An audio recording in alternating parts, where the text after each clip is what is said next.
Hello children, how do you do? I hope all of you were quite well. In the previous lecture, I have told that today I shall teach you about the theorem of parallel axis and perpendicular axis regarding the moment of inertia.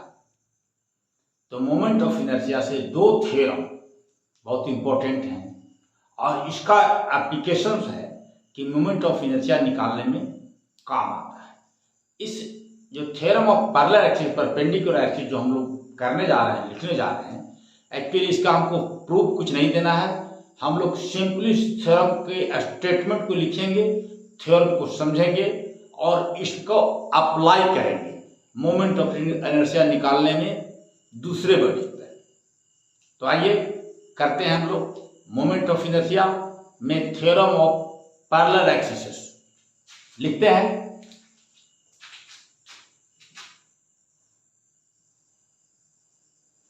Theorem of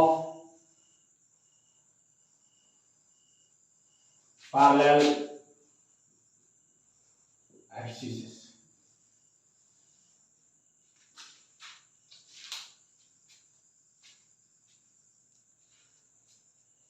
यह कहता है moment of inertia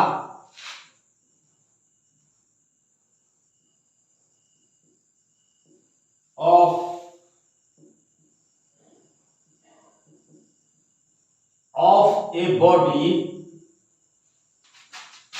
about an axis is equal to the sum of moment of inertia of the body about a parallel axis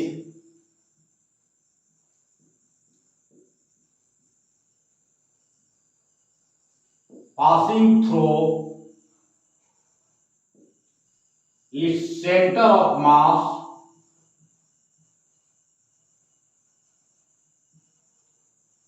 and product of its mass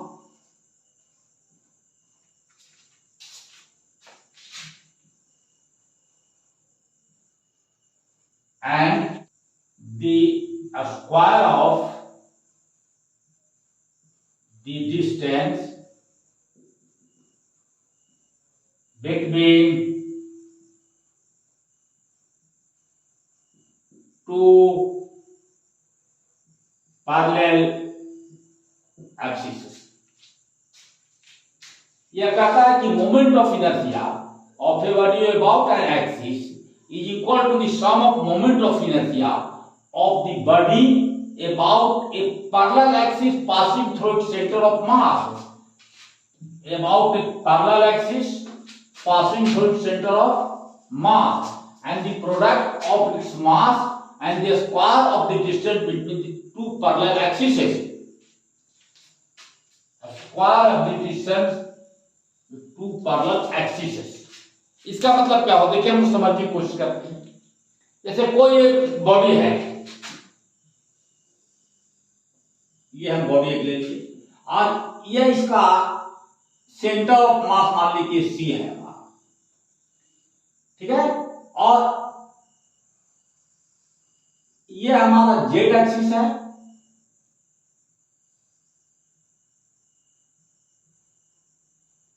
Z dash, और यहां एक हम लोग axis ले लेते हैं,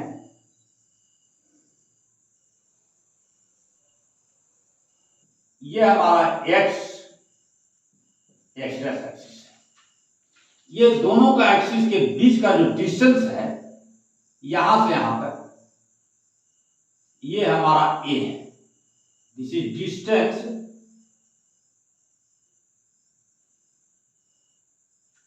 बिटवीन दी टू एक्सिस। अभी कह रहा है कि moment of inertia about an axis equal to the sum of moment of inertia. अब हम इसका मोमेंट ऑफ इनर्शिया निकाल के अबाउट एन एक्सिस, इस एक्सिस के अबाउट हम निकालना चाह रहे हैं। Moment of inertia, moment of inertia about an axis X dash, इसको हम लोग आई एक्स कह रहे हैं। आई एक्स कितना होना चाहिए? Moment of about an axis equal to sum of moment of inertia of the body about a parallel axis passing through its centre of mass.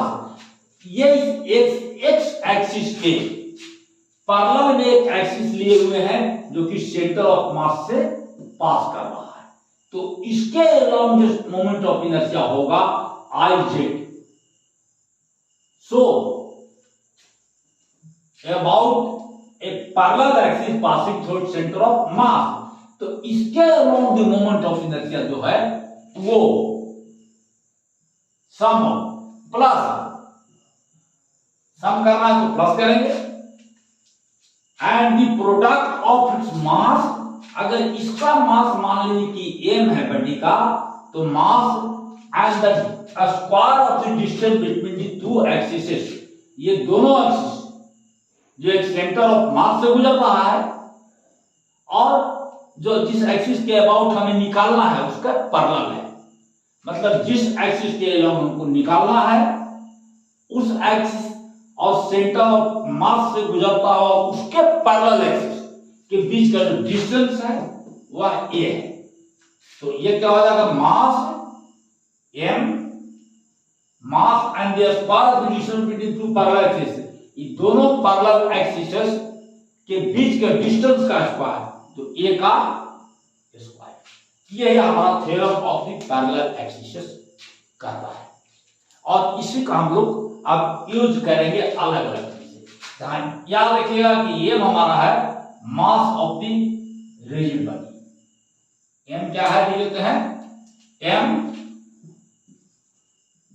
Is mass of rigid body under consideration.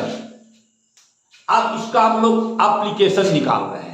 हम लोग याद होगा आपकी moment of inertia जब हम लोग किए थे, तो हम लोग पहला मोमेंट ऑफ इनर्शिया के रिंग का निकाले थे, और रिंग का मोमेंट ऑफ इनर्शिया आया था M R square. Capital M of course लिखे, यहां पे हम चाहे तो कैपिटल एम लिख सकते हैं। तो एप्लीकेशन लिखिए,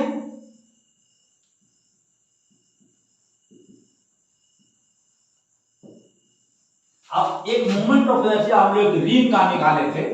जैसे अगर ये रिंग है, मान लीजिए कि मोटा है, थोड़ा सा कर लेते हैं इसको, हम रिंग बनाते हैं।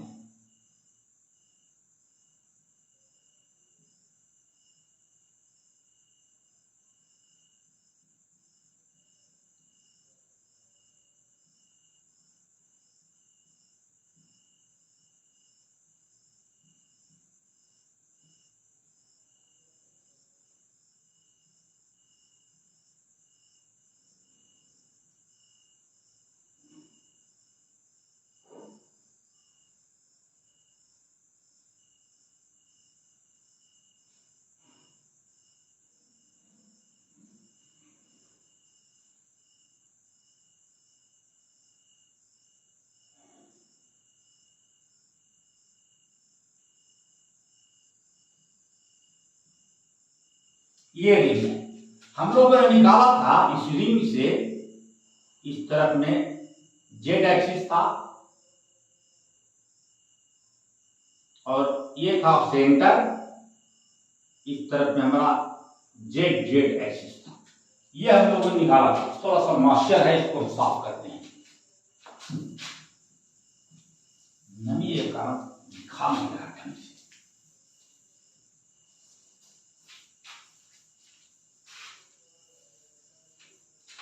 हम लोगों ने यह देखा था कि यहां से यहां डिस्टेंस हम लोगों ने लिखा था कि आर है, और इसका अगर एम है रिंग का मास, तो यह रिंग के परपेंडिकुलर है, वो जेड जेड एक्सिस है, यह रिंग के ठीक इस तरफ से। मान लें कि पाम हमारा रिंग है तो ऐसे होगा, एक मैग्नेट के बीच में जो सेंटर होगा इस ढंग से होगा, इस ढंग से। ये है हमारा सेंटर जेड जेड, ये जेड जेड एक्सिस है और ये हमारा सेंटर होगा।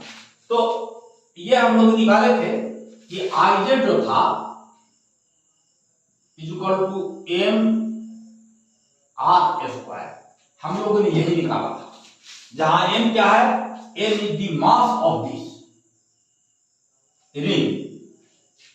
तो अपनी कहते हैं फर्स्ट में एक फॉर रिंग ले रहे हैं, एक रिंग के। अब हम चाहते हैं कि इस रिंग का हम किसके अबाउट निकालें, किसके अबाउट, मतलब रिंग के एक साइड में हम लोग एक्सिस ले लें, ये हम एक्सिस ले लेते हैं, ये जेड है, तो हम लोग यहां पर एक्स एक्स एक्सिस ले लें, x x dash x x x, ये हमारा मास है, यहां पर हटा देते हैं, यहां पर लिख देते हैं एम हम। तो अगर एक आई जेड और आई एक्स हम निकालना चाहें तो E Z Z axis centre of मास से पास कर रहा है, तो हो जाना चाहिए इस थ्योरम को हम I X equal to I Z plus M R square, दोनों की जो डिस्टेंस आर है, ये मास है, तो एम आर स्क्वायर, और आई जेड स्वयं कितना था, एम आर स्क्वायर था प्लस एम आर स्क्वायर, तो आई एफ कितना हो जाएगा, 2m आर स्क्वायर। तो अगर कोई रिंग है और उसके साइड में एकदम कोई अगर एक्सिस उसके एंगल रोटेट करा रहे हैं तो मूवमेंट ज्यादा होगा, इसका मतलब टॉर्क भी ज्यादा लगेगा और आपको घुमाने में ज्यादा भार पड़ेगा। ओके, एक सेकेंड एग्जांपल हम लेते हैं डिस्क का या सर्कुलर प्लेट का, कि हम लोग उसमें किए थे, जो हम लोग किए थे उसके एग्जाम्पल लेके हम लोग इसको समझाने का आपको हम कोशिश कर रहे हैं। सेकेंड एग्जाम्पल था एक प्लेट लिए थे हम लोग, ऐसा ही सेकेंड था एक सर्कुलर प्लेट।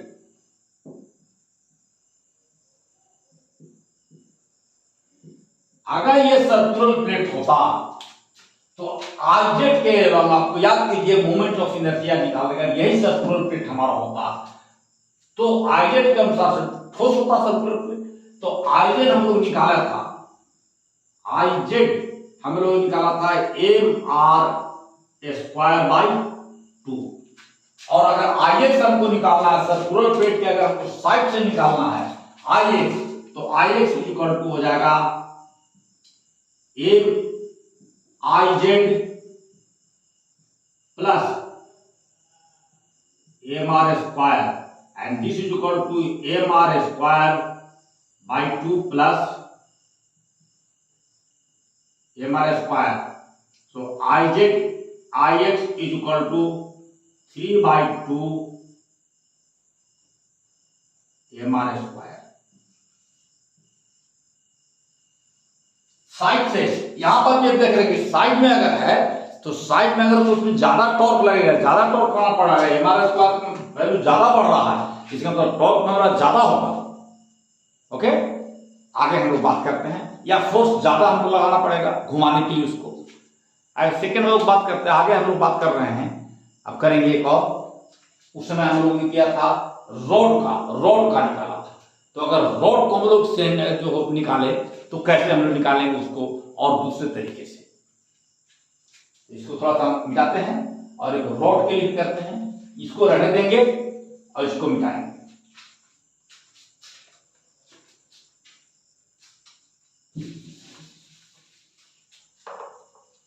हम लोग एप्लीकेशन में तीसरा हम लोग करेंगे,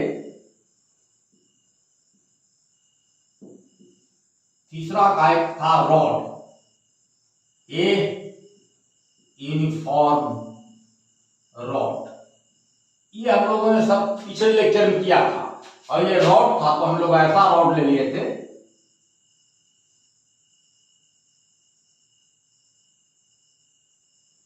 ये ऐसा रॉड है, थोड़ा यूनिफॉर्म देखने में नहीं लग रहा, मान लीजिए कि यूनिफॉर्म है, देखने में तो नहीं लग रहा है, तो ऐसा रॉड है, और ये हम लोग लिया था सेंटर, हम लोग लिया था इस ढंग से एक्स एक्सिस था, हम लोगों ने लिया था बीच में जो है पॉइंट O वाकई में सेंटर ऑफ मास है, इस तरफ जेड एक्सिस था, ये था जेड डैश एक्सिस, और यहां हम लोगों ने कहा था कि L/2 दूरी है, इस तरफ है -L/2, मतलब लेंथ ऑफ द रॉड कितना है, लेंथ ऑफ द रॉड था L और उसका मास हम लोग का था M।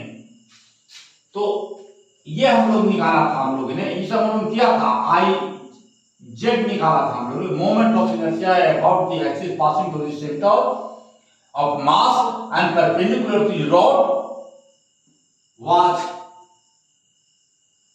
ml स्क्वायर अपॉन 12, ये हम लोगों ने निकाला था। अगर हम लोग मोमेंट ऑफ इनर्शिया इसके अलावा हम जानना चाहें, यहां पर एक हम लगाते हैं एक्सिस किनारे में और कहे कि हमको इसके अलावा एक्स डैश एक्सिस के अलावा मोमेंट ऑफ इनर्शिया क्या होगा, तो हम लोग क्या लिखेंगे, देखिए दोनों पैरेलल एक्सिस हो गए, ये भी एक्सिस पैरेलल है, एक्स के पैरेलल ये है और सेंटर ऑफ मास से पास कर रहा है, तो हम लोग आई एक्स कह सकते हैं is equal to I Z plus mass and square of the distance between this two, यहां से यहां तक की दूरी कितनी है L/2, ये सभी दूरी कंसीडर नहीं करेंगे, यहां से यहां तक की डिस्टेंस का, तो ये हो गया L स्क्वायर बाय L/2 का स्क्वायर,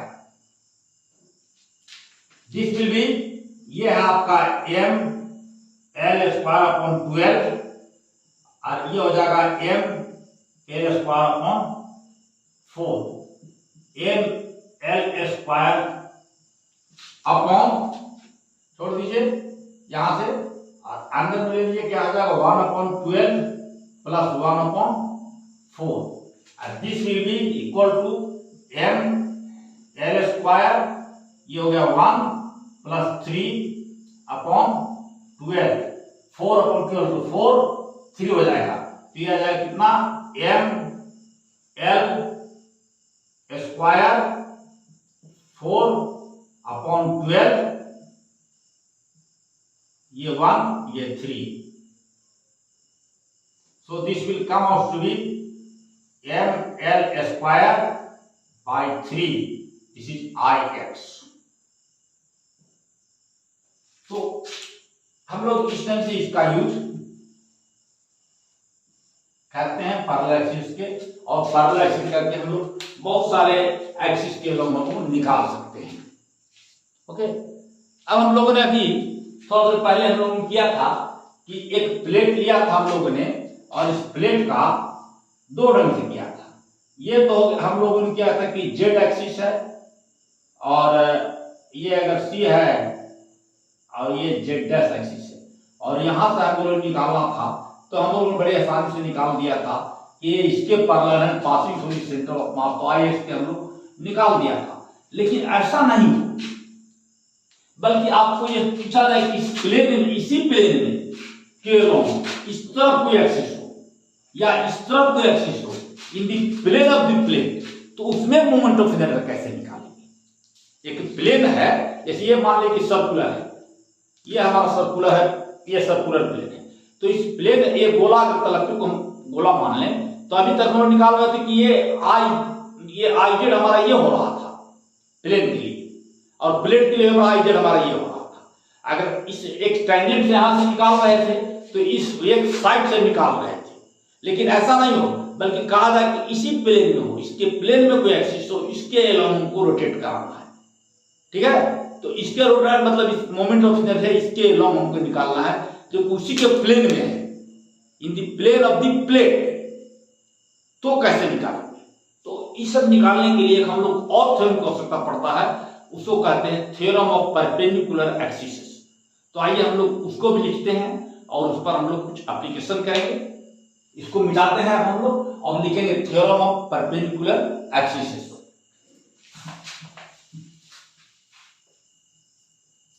आइए हम लोग स्टेटमेंट लिखते हैं, पहले थ्योरम ऑफ परपेंडिकुलर एक्सिस का और उसके बाद आगे बढ़ेंगे।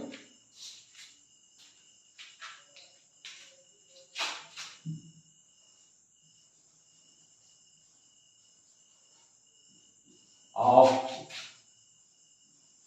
perpendicular axes, ये कहता है कि sum of moment of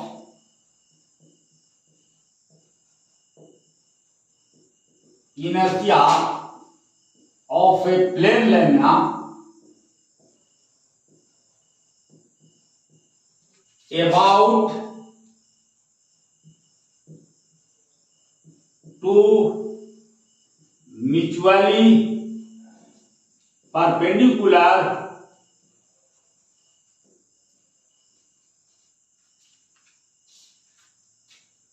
axes lying in its plane is equal to its moment of inertia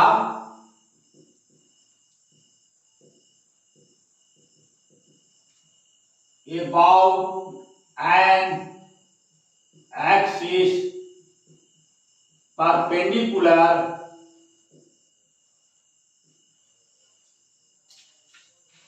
to the plane of the lamina and passing through the point of intersection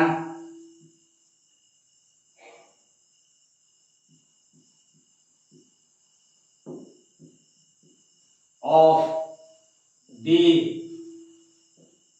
two axes.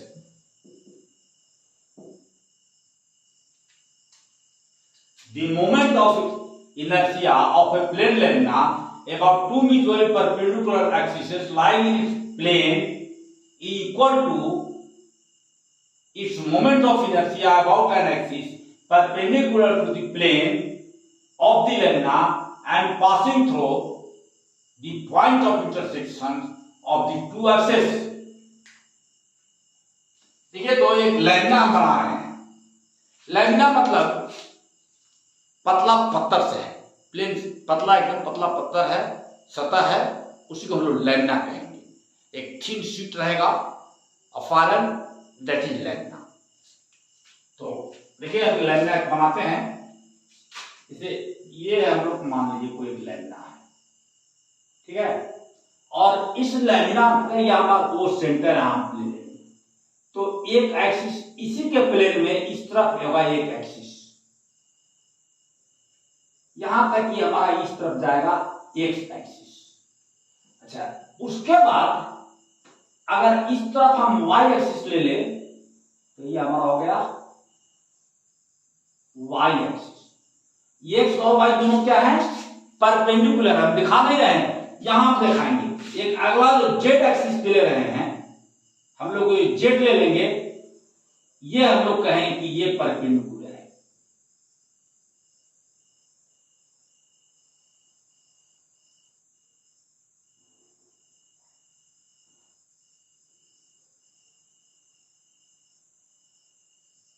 ये जो हमारा है ये Z axis है। तो ये देखिए, x Z इस ढंग का हो गया। ये लैम्डा का हमारा पाम है, तो इधर एक्स एक्सिस हो गया, इधर वाई एक्सिस हो गया, और जेड कौन हो गया? ये हो गया। ये अगर जेड है तो ये बीच वाले फिंगर की ओर एक्स एक्सिस और उसके ठीक परपेंडिकुलर टू वाई एक्सिस हुआ। अगर यह हमारा तलक्की लैमिना है तो एक्स एक्सिस हमारा ये है, वाई एक्सिस हमारा इस तरफ हुआ, और यह हमारा जेड एक्सिस हो गया, ठीक है, जो कि लैमिना के ठीक परपेंडिकुलर है। तो कह रहा है कि इसका अगर निकालना हो तो moment sum of the moment of inertia of a plane lamina about two mutually perpendicular axis.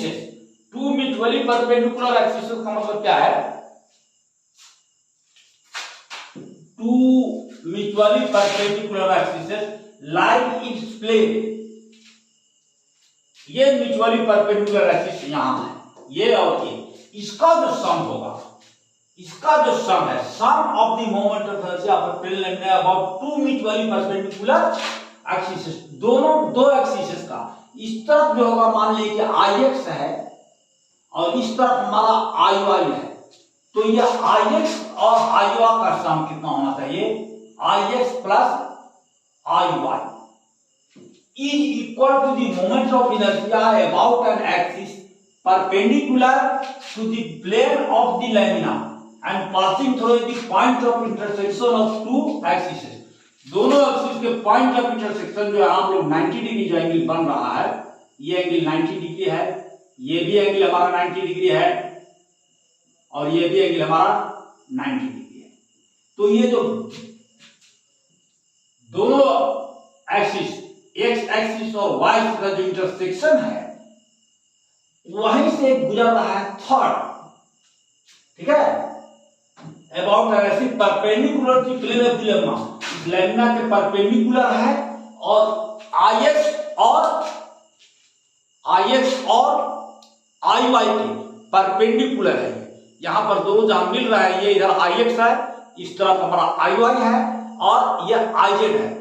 I Z ठीक वहीं पर पास कर रहा है जहां से ये दोनों आई एक्स और आई वाई का इंटरसेक्शन है, मतलब ये हमारा ओ है, वहीं से पास कर रहा है। तो यह कहता है यह आई जेड जो होगा ये दोनों के सम के बराबर होगा। इसका दूसरा स्टेटमेंट भी दिया हुआ है आपका एनसीईआरटी बुक में, लेकिन थोड़ा सा और टेढ़ा पड़ता है, इसलिए हम इसको इजियर बनाए हैं। The sum of the moment of the inertia of the plane lambda about the two mutually perpendicular axes lying in its plane is equal to, यहाँ पर पहले इसको दिखाए, is equal to the moment of the inertia about an axis perpendicular to the plane of the lambda and passing through the point of intersection of the two axes। ये होता है। तो हम लोग ये समझ गए। अब हम लोग इसका एप्लीकेशन निकाल सकते हैं। एप्लीकेशन कैसे निकालेंगे? चलिए हम लोग देखते हैं एप्लीकेशन कैसे इसका होगा। एप्लीकेशन हम लोग निकालते हैं, लिखते हैं एप्लीकेशन।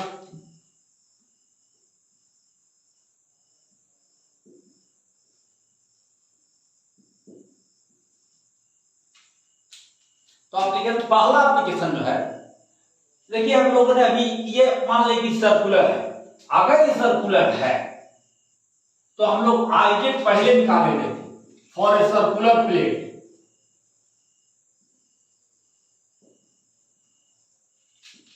सर्कुलर प्लेट के लिए हम लोग क्या निकाले हुए थे कि ये हमारा था जेड एक्सिस, तो हम लोग ये निकाले हुए थे यहां से ऐसे, थोड़ा सा इसको और छोटा कर दीजिए, ये हम लोग निकाले हुए थे कि आई जेड सर्कुलर प्लेट के लिए निकाले हुए थे एम आर स्क्वायर बाय 2, ये हम लोगों ने निकाला था। अब अगर जहां एम क्या है, mass of the circular plate, और आर ये रेडियस इसका है, आर क्या है, ये कहीं से कहीं से भी आर होगा, यहां से यहां तक डिस्टेंस जो होगा से आर होगा, ये डिस्टेंस भी हमारा है से आर है। हम लोग इसको कंसीडर किए दो अलग अलग डायरेक्शन, एक डायरेक्शन इधर होगा, इसके प्लेन में एक्स डायरेक्शन, एक इसके ठीक परपेंडिकुलर इस तरफ वाई डायरेक्शन होगा। तो अगर प्लेट सर्कुलर है तो बाई इस थ्योरम के अनुसार होना चाहिए I Z is equal to I X plus I Y. इस तरफ जो मोमेंट निकालिए और इस तरफ जो मोमेंट निकाल जाए, और ये जो है सर्कुलर प्लेट, तो जितना इधर होगा उतना ही इधर होगा। तो बाई सिमेट्री हम लोग कह सकते हैं फॉर सर्कुलर प्लेट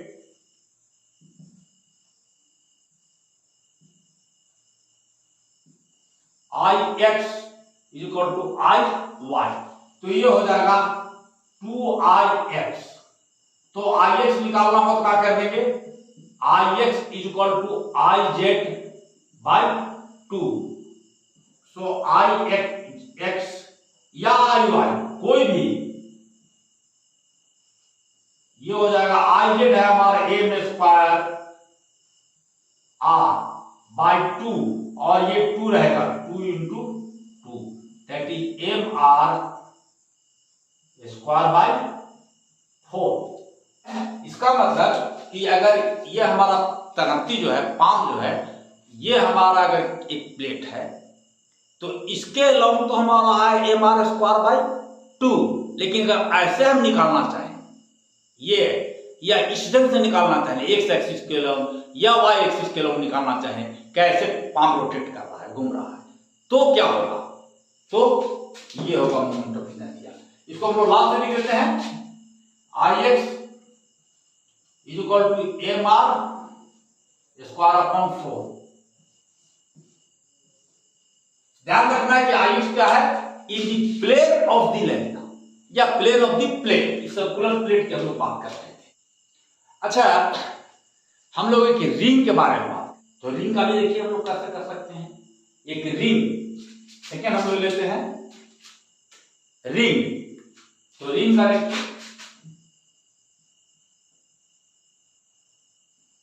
रिंग हमारा यही था, ये रिंग था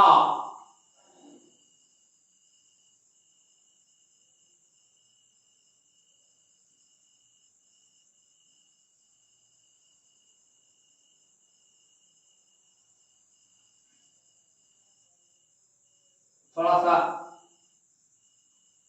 अच्छा नहीं बन रहा है, ये हम समझते हैं कि आप लोग बहुत विद्वान हैं, परेशानी को समझ रहे हैं। ये बोर्ड पर लिखने के बाद छल छल करता है, इधर उधर भागता है बहुत, इसका मुंह फंसता नहीं है कहीं ना। आइए जो है सेंटर, तो इस तरफ में जेड एक्सिस और इस तरफ में जेड डैश। आइए रिंग का अगर मास m था और यहां से अगर डिस्टेंस अगर ये हमारा r है, तो हम लोग निकाला था आई जेड, हम लोग निकाला था I Z is equal to M R square. और अगर इस रिंग को हम लोग ऐसे नहीं निकाल करके हम लोग इस तरफ से अगर निकालें,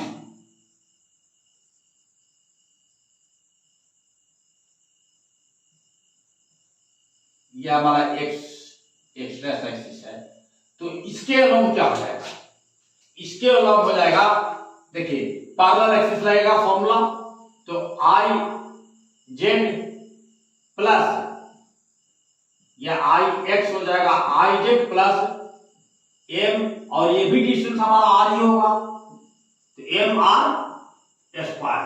आई जेड पहले से एम आर है, तो हो जाएगा M R square plus M R square, और this will be I X is equal to 2m R square. ये पैरेलल एक्सिस हम लोग तो पहले भी कर चुके हैं, लेकिन हम लोग पैरेलल नहीं कर सकते, हम चाहते हैं परपेंडिकुलर एक्सिस में करना, तो परपेंडिकुलर एक्सिस में करेंगे, इसको हम मिटा दें, ये हम लोग पैरेलल एक्सिस लगा कर दिए, ठीक है। और अगर ये हम लोग नहीं करते, चलिए इसको मिटाइए बच्चों, क्योंकि हम लोग यहाँ पर बनाएंगे, यहाँ पर निकाल दिए चीज, रहने दीजिए इसको।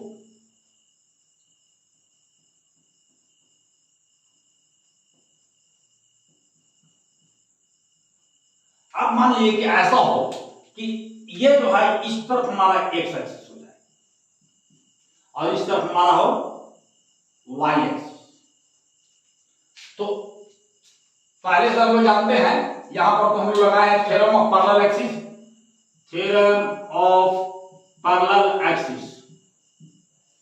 अगर ऐसा हो तो हम लोग आई जेड बराबर लिख देंगे I Z equal to I X plus I Y, और आई एक्स और आई वाई दोनों सेम होगा बाय सिमेट्री, तो हम लोग लिख सकते हैं this will equal to I X. I X क्या है, उस रिंग, जैसे गोला एक रिंग है तो इसी के प्लेन में आई एक्स पड़ा हुआ है इस ढंग से, और कैसे पड़ा हुआ है, कि वह सेंटर ऑफ मास से ज्यादा है, बस चूड़ी के तल के परपेंडिकुलर नहीं है, बल्कि in the plane of the ring, या चूड़ी जो है, बैंगल चूड़ी भी जो गोल होता है, हम लोग चूड़ी कह रहे हैं, उसके ठीक प्लेन में पड़ा हुआ है एक्स, और इस तरफ में, अगर इस तरफ में एक्स तो इस तरफ में वाई, या इस तरफ में वाई तो इस तरफ में एक्स, ये पड़ा हुआ है।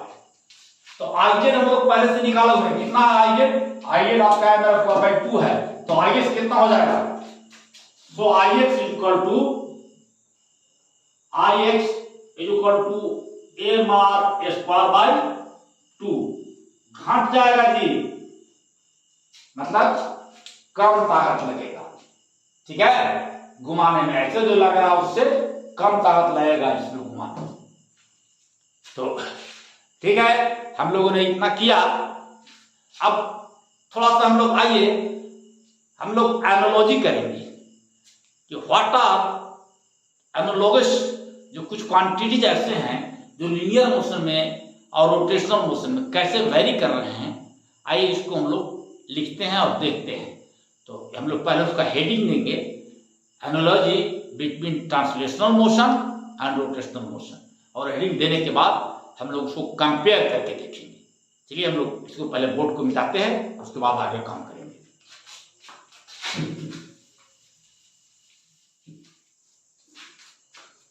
चलिए हम लोग करते हैं इसको एनालॉजी। ये हम इस तरफ हम लोग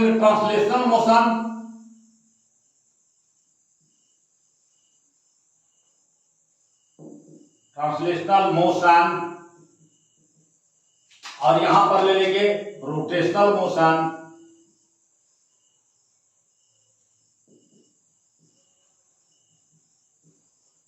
पहला हम लोग लेते हैं डिस्प्लेसमेंट, फर्स्ट है लीनियर या डिस्प्लेसमेंट,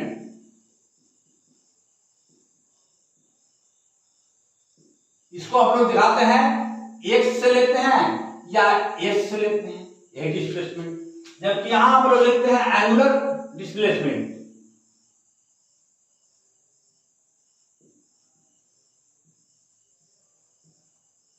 इसको हम लोग थीटा से दिखाते हैं।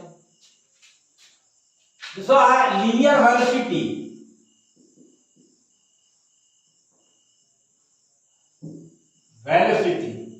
इसको हम लोग दिखाते हैं v से, और यहां है एंगुलर वेलोसिटी,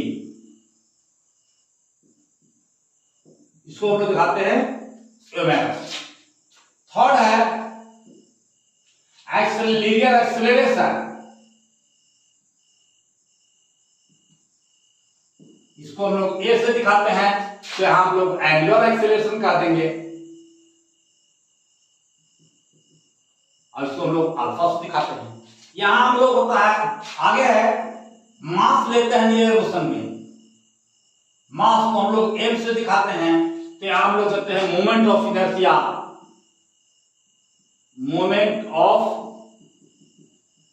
इनर्शिया, आर से इसको दिखाते हैं। आगे force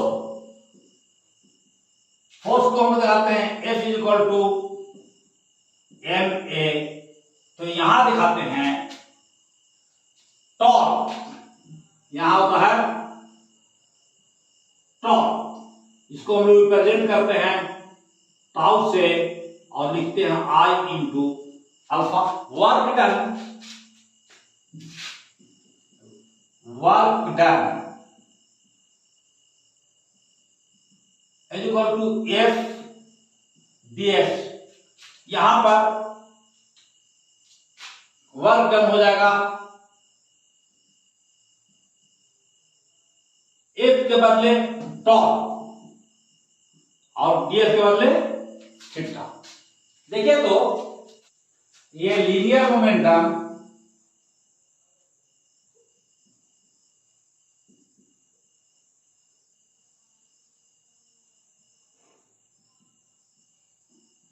P equal to M D, यहां पर हुआ angular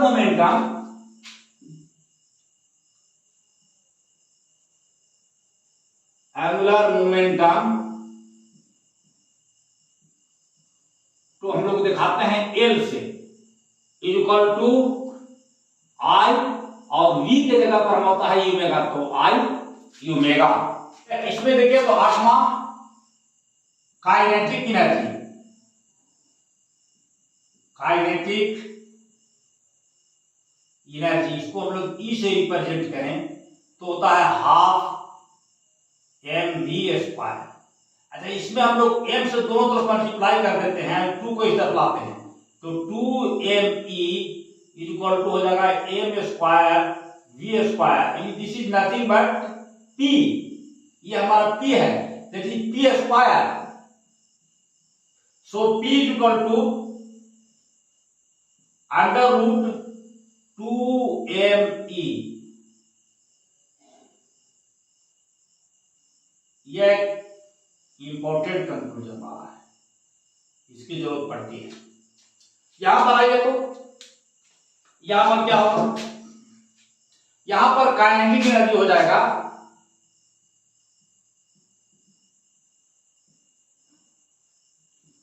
is equal to half m के जगह पर i और v के जगह पर यूमेगा²,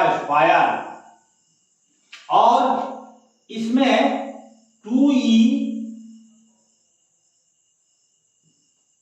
into i equal to half, नहीं, equal to i² omega, that is angular momentum, and this is nothing but l²। So l is equal to √2ie। ध्यान दीजिए, यहां पर m है तो यहां पर i है, यहां पर एनर्जी है तो यहां पर भी एनर्जी है, यहां पर लीनियर मोमेंटम है तो यहां एंगुलर मोमेंटम है।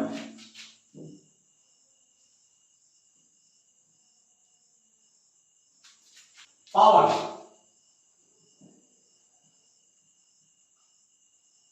पावर क्या होता है, P is equal to F into V।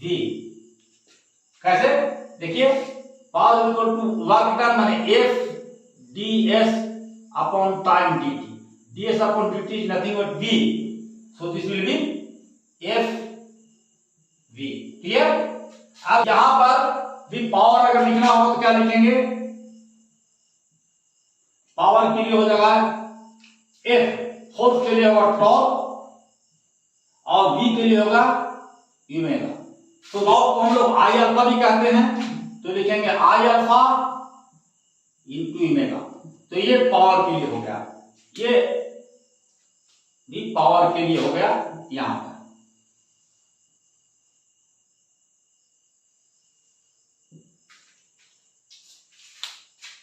आइए थोड़ा इसका हम लोग एप्लीकेशन पर बात करें। जैसे लीनियर मोमेंटम ऐसा कंजर्व होता है, वैसे ही कंजर्वेशन ऑफ मोमेंटम कहता है कि एंगुलर मोमेंटम भी हमेशा कंजर्व होता है if there no external torque is acting. को जैसे लीनियर मोशन में हम लोग कहते हैं कि if there is no external force acting then the linear momentum is conserve. Similarly if there is no external torque is acting, in that case the angular momentum is conserved। तो ये angular momentum हमारा ही है, ये भी conserve करता है। आइए थोड़ा विचार करें। A इज इक्वल टू है लिखा हुआ I इंटू यूमेगा, यही एंगुलर मोमेंटम का है। अब देखिए आप एक चेयर पर बैठे हुए हैं, आप बांह फैला के बैठे हुए, चेयर पूरा घूम रहा है, तो आपका स्पीड स्लो है। बांह फैलाने से क्या होगा कि आपका मास तो वही रहेगा, लेकिन वो रोटेशन बदल जाएगा, जिसके वजह से आई का वैल्यू बढ़ जाएगा, और जब आई का वैल्यू बढ़ जाएगा तो यूमेगा का वैल्यू घट जाएगा। और जैसे ही आप हाथ को पूरा मोड़ दें तो आई का वैल्यू घट जाएगा तो यूमेगा का वैल्यू बढ़ जाएगा, so that egg is always conserve. तो ये स्ट्रेंथ होता है। या जब झूला झूलता है सर्कस में, आप देखते हैं झूला झूलते हैं तो ऊपर से गिरता है, तो अपना हाथ पैर को मोड़ लेता है, हाथ पैर को मोड़ लेने से उसका मूवमेंट ऑफ इनर्शिया काफी घट जाता है। तो यूमेगा जो है रोटेशनल मोशन का बढ़ जाता है और बड़ी तेजी से बार बार गोले इस तरह से कलाबाजी खाता है। ऊपर झूला पर से गिरता है तो इस तरह से कलाबाजी खाते हुए नीचे गिरता है, और बड़ी तेजी से एकदम पूरा पैर को अपना सटा लेगा मुंह में एकदम, अपना गर्दन को भी नीचे कर लेगा, इस टाइप से बन जाएगा, छोटा सा बन जाएगा गोला जैसा, और ये इस टाइप से गोला जैसे लुढ़कता हुआ गोला गोला नीचे गिरता है। तो इस टाइप से हम लोग देखते हैं इसका एप्लीकेशन वहां पे। चलिए अब हम लोग नेक्स्ट डे मिलते हैं, तो करते हैं movement of the hollow cylinder and movement of the solid cylinder के बारे में बात करेंगे, और उसके बाद समय मिलेगा तो कुछ न्यूमेरिकल्स के बारे में बात हम लोग करेंगे। ठीक है, तो चलिए मिलते हैं हम लोग नेक्स्ट क्लास में।